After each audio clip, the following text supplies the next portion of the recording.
So I've been having some trouble with the United States Postal Service. Most recently is them not holding my mail on many occasions, and I can't seem to get anything done about it. But I've had other incidents, like the time my carrier just stopped delivering mail to my building altogether. Apparently my landlord had his dog off leash inside one of the apartments, and the door was left open so the mailman saw the dog inside, and apparently he's terrified of dogs. So that was enough for him to choose to just up and stop delivering mail entirely, I guess. And I had no idea the mail was deliberately not being delivered. I just thought I wasn't receiving mail because no one was sending me anything. Until one day I saw our carrier up the street and he explained the situation. He claims my landlord got angry and hit the front of his truck with his fist. I mean, I wasn't there to witness it, but my landlord doesn't strike me as a violent person, so this seemed really bizarre. And while I was pondering this entire strange situation and whether or not it warranted never having my mail delivered to me ever again, he handed me a large 25-pound bag of dog food I'd ordered and drove off.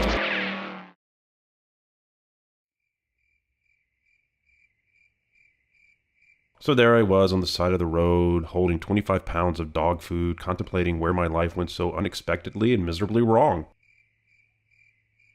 And that's when I called the U.S. Postal Service 1-800 number, and typically they get things moving again whenever I might have an issue like this. And this wasn't the first one. This particular mailman would stop delivering to our entire block whenever a neighbor up the street so much as let their dog out into the yard. I mean, yeah, sure, people who let their dogs loose in a city are a bit obnoxious and certainly in the wrong, but the real thing we should be asking here is why this guy became a mailman in the first place if he hated dogs so much. A mailman hating dogs is literally the first meme that ever existed. Here's an early Shang Dynasty vase depicting one running from a Shar-Pei.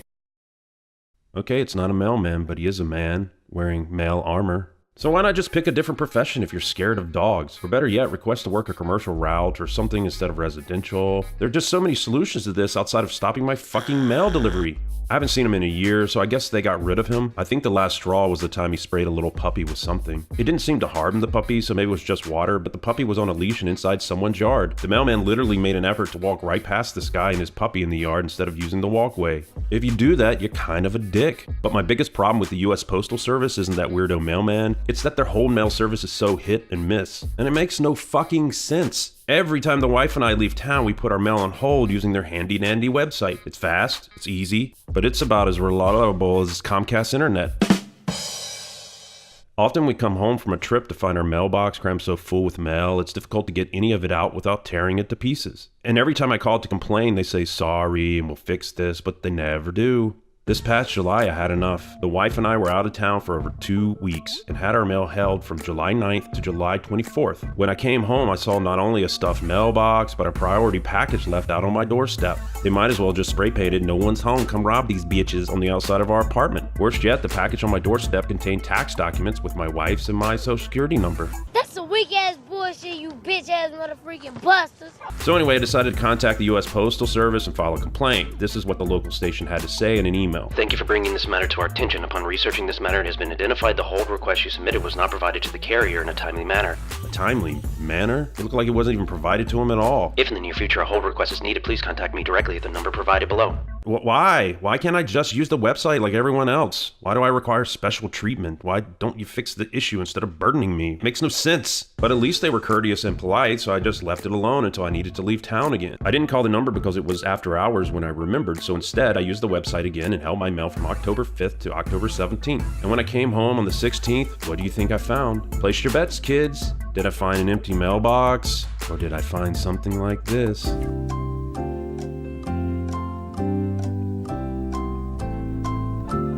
I found my Filipino mail order bride. But seriously, no, I found my mailbox crammed full with the mail smashed and torn inside, so I tried to call the USPS to file yet another complaint. And here, let me cut together some of the more choice bits of that infuriating attempt at contacting a human person. Hurricane Michael made landfall Wednesday in the Florida Panhandle. There are disruptions to operations in some areas. Check our service alerts page. The latest updates on postal operations in your area. USPS.com. This page is updated as conditions change. To hear this information again, press 1. For mail delivery issues, say carrier or Carrier. Or. Sorry, I didn't get that. For package delivery issues, What? say Carrier.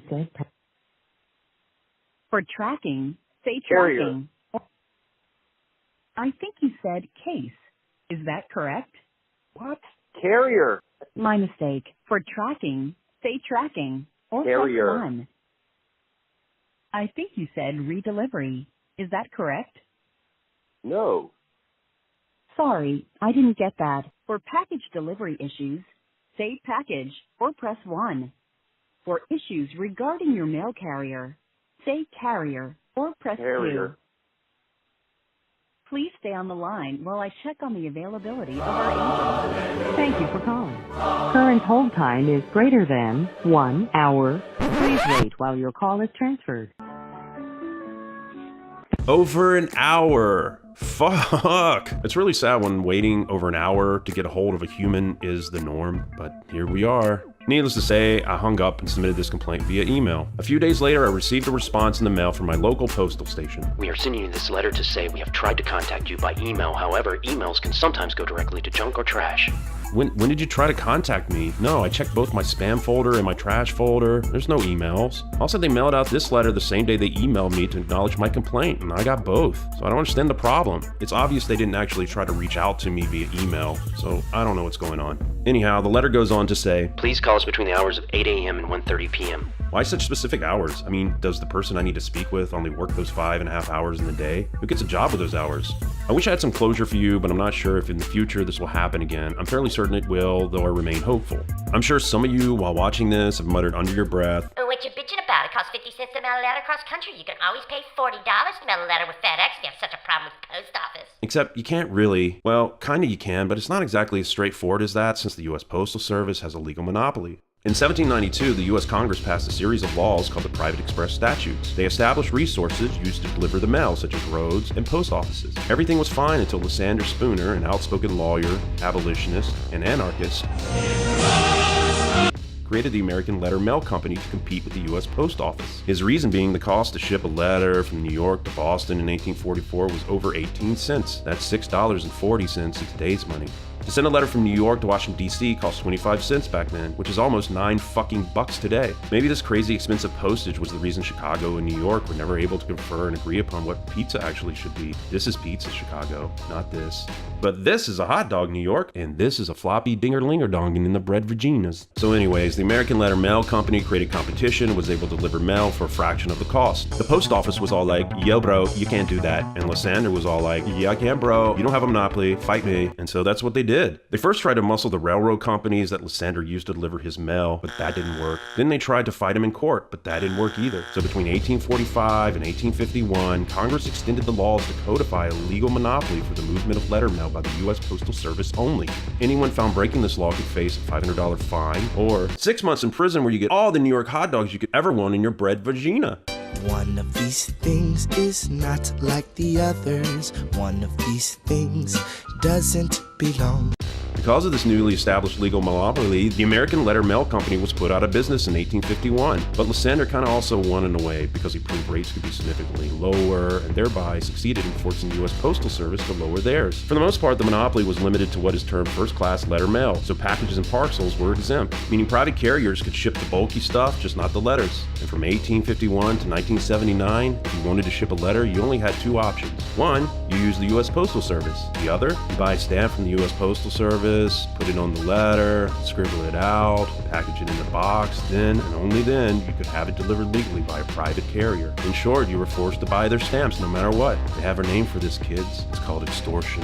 And these people were famous for it. So what exactly changed in 1979? Well, there was this Yale kid in the 1960s who had this idea to deliver overnight packages that were exempt from the Private Express statutes.